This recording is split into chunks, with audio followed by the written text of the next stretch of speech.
The big news in bankruptcy circles this week is the January 14 decision by the Supreme Court holding that denial of a motion to modify the automatic stay is always a final appealable order. The decision for the unanimous court was written by Justice Ruth Bader Ginsburg. The case was called Ritzen Group versus Jackson Machinery. And I tell you, it's a good thing the court ruled the way that it did, because were it otherwise, we'd have had a mess on our hands.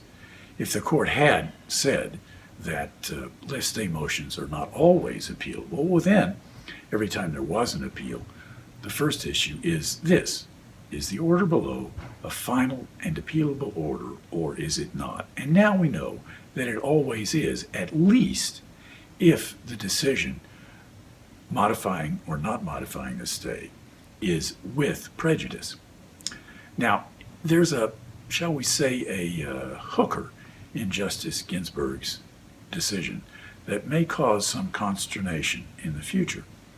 She said that to be appealable, an order must conclusively deny a modification of the stay or unreservedly deny a modification of the stay. So in other words, it seems to me that Justice Ginsburg was saying that if denial is without prejudice, then it's not a final appealable order. And that's where there can be some problems in the future. Let's say that a bankruptcy judge several times in a row on a lift stay motion for a particular creditor says, listen here, you make some very good arguments and you're almost but not quite there. If you come back in 60 days, we'll schedule a hearing, and maybe that time you will win.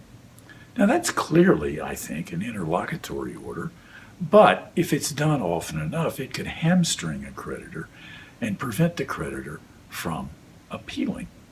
And indeed, in a circumstance such as that, the creditor might say, listen here, I'm never going to win, I'm never going to get an appealable order, so I'm just going to have to settle. That's where, as I said, I think we're going to have some difficulties in the future, and maybe down the line we'll have courts saying that although the denial was without prejudice, the order nonetheless has the trappings of a final appealable order. By the way, over my shoulder is a portrait of the Renaissance Cardinal Carlo Borromeo. He was a de' Medici cardinal, made cardinal by his uncle, who was a de' Medici pope.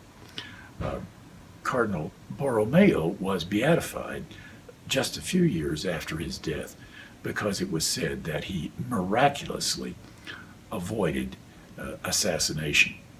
That's why in this portrait over my shoulder there is a depiction of a pistol laying on the table in front of him.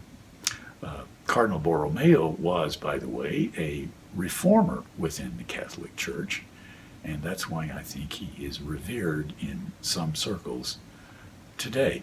And I think Cardinal Borromeo, were he around today, would make a mighty good bankruptcy judge.